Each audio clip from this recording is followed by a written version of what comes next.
Welcome to the Raptor Rundown, everybody. It's Mo Money, and let's get right into it. The Raptors dropped another one to the Philadelphia 76ers, and it wasn't even close. It was like, so not even close. There was a point, well, it was close for the first half. Let me get that straight. But let's break it down, and don't forget to like the video so more people can see it. It helps with the algorithm. But, anyways, the Raptors did not have their A game in the second half. Now, we've seen this story before. The Raptors would battle back and forth, and it was a back and forth game for the majority of the first half. And when I left to have my dinner break, which was at halftime, the Raptors were stuck 9, but they were going back and forth. That was 17-17, 25-21.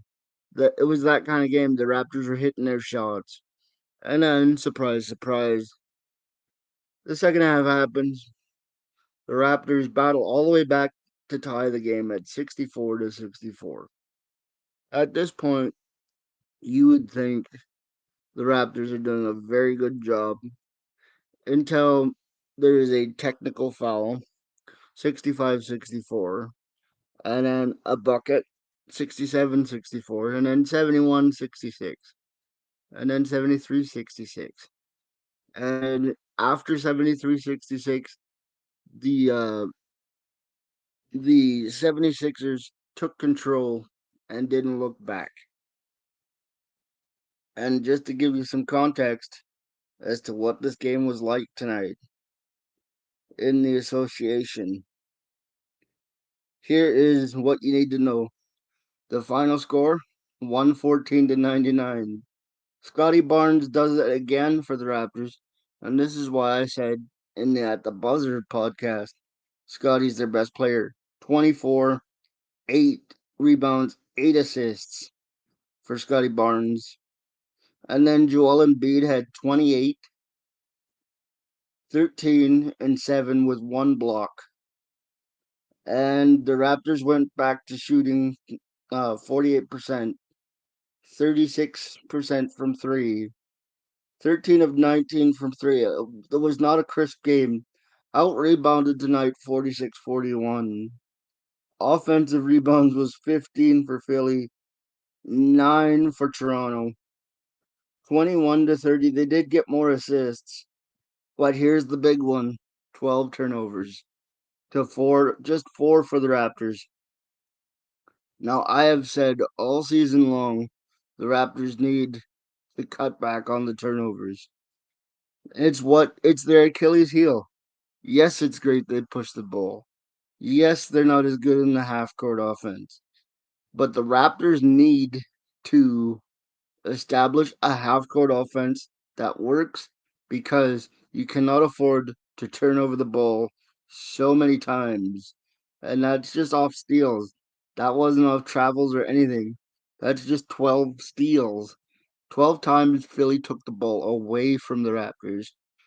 And to be honest, after the Raptors battled back from 64 and then Philly took control, I noticed one thing that might catch me some heat. Um, the Raptors are a front running organization. If the Raptors aren't leading or competitive in the game, they generally stop playing. And that's how you get a score that balloons to a 15-point loss against the Philly team that beat them by 7 on Saturday. Saturday wasn't that long ago. And now Philly's 2-2, and the Raptors fall to 2-4. And the biggest lead for Philly was 18, and for the Raptors it was 6. So that tells you that the Raptors just they don't have it when they're not leading or at least close. 20 fouls to 19, so that's pretty much the same. And 3 technical fouls on the Raptors versus 2 for the Philadelphia 76ers. So they need to cut the turnovers. They need to again get more rebounds.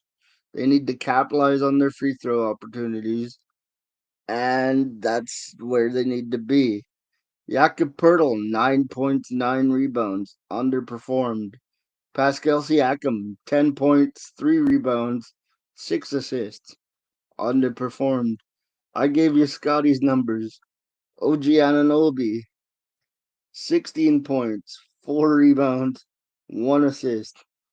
And Dennis Schroeder, underperformed, 13 points, 3 rebounds, 10 assists. That's not a Schroeder night. Gary Trent, 8-5. The list goes on and on. Malachi Flynn, 6-3. My point is, this Raptor team is a very inconsistent team. You go from an absolute embarrassment in Portland to your biggest win of the year against Dame and Giannis to an absolute stinker in Philly. And here's the problem for Raptors fans. This is the start of a 4-game road trip. Now, the Raptors have a couple of days off until Sunday when the Raptors play the Spurs at 12:30. So that's a winnable game for the Raptors against the Spurs. But knowing them, Wembanyama will get off to a good start. It'll be a scrappy game, and the Raptors will lose by about 6 points in San Antonio. However, if the Raptors can figure this out, they could be in good shape because their next couple of games, again, are they got the Mavs. They've got they got the Mavs and the Celtics. So this is a real must-win game for the Raptors on Sunday at 12:30.